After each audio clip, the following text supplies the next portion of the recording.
ډېر زنګ نه کې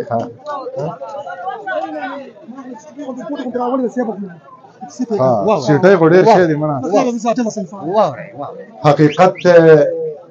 الزام نه دی ډېره مهرباني یاره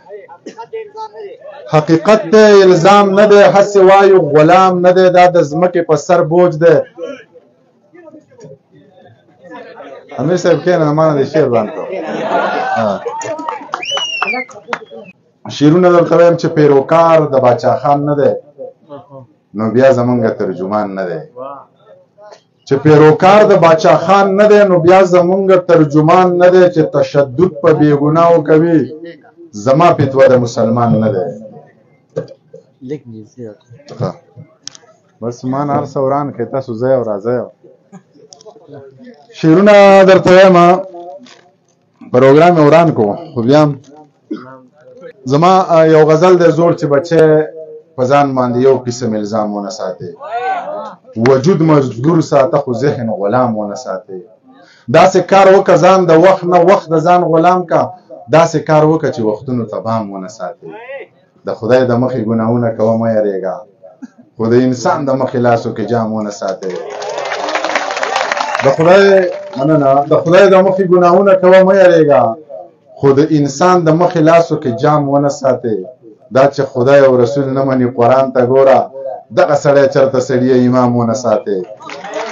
دا چې خدای او رسول نه مني قرآن ته ګوره دغه سړی چېرته سړي امام ونه ساتي منیر پاگل خو چې نه وکړي بیا یې نه کړي وي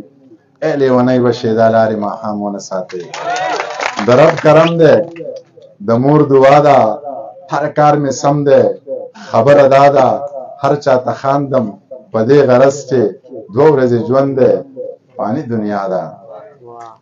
ټول پښتانه دې مني لوی او واړه دې مني بابا نو نه یې منم بابا چې نه دې مني ټول پښتانه دې مني لوی او واړه دې مني بابا نو نه یې منم بابا چې نه دې مني لاچي لونګ سړی وې ته یو ملنګ سړی وې ته به په ځمکه ناست وې ته د پالنګ سړی وې زما نظر دې مني زما بانه دې مني بابا نو نه یې منم بابا چې نه دې مني حقیقت ته الزام نه دی هسې وایو غلام نه دی خپل عمل د لارې مل دی پښتون هسې بدنام نه دی دا د ځمکې په سر بوج دی تشه ګڼه د قام نه دی بسم الله الرحمن الرحیم ډېره مننه د دغه غونډې د دغې ټولو پښتنو مومندو صافیانو کم قومونه څوک چې دلته آباد دي هر څوک چې راغلي ډېره مننه یې کوم خبرې به درته تفصیلي خبرې د مشرانو وکړې مشران په سټیج ناست دي د دې د مخې که خبرې کوم ورانېږي به رانه ټول ټاکنې را روانې دي او نږدې دي تقریبا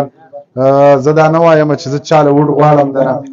زه نثار مومند صاحب له بیخي ووټ نه غواړم خو زه درته دومره وایم چې څوک ستاسو د وسایلو خبره کوي ووټ هغله ورکوي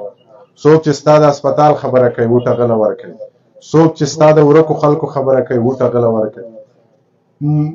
مومند صاحب درته ټولې خبرې وکړې زه یم چې دغې خبرو د پاسه درته زه وایم نو دغه د شعرونو خوند به هم ځي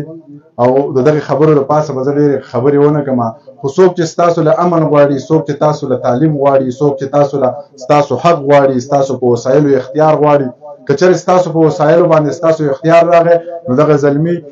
به نه مسافرۍ له ځي نه به په اسلام آباد کې نه به په پینډۍ کې نه به په سعودي کې او نه به په دوبۍ کې هم په دې مومندو کې به دلته کې به ژوند کوي دلته به د خپلو بچو سره او د خپلو خپلوانو سره په خوشحالۍ اوسېږي خو کله چې امني کله چې ستاسو په خپلو وسایلو باندې خپل اختیار وي نو هغې چا له ووټ ورکړئ ښه په سوچ باندې څوک چې ستاسو د وسایلو خبره کوي او دغه شعر زما چې ګڼه نه شئ قام شئ که چېرې موږ قام شو نو موږ به ژوند وکړو که قام نه شو نو ژوند به ونه کړو دا موږ چې کوم کوو دا ژوند نه دی دا د ژوند پورې خندا ده او دا د ځان سره ظلم دی ډېره مننه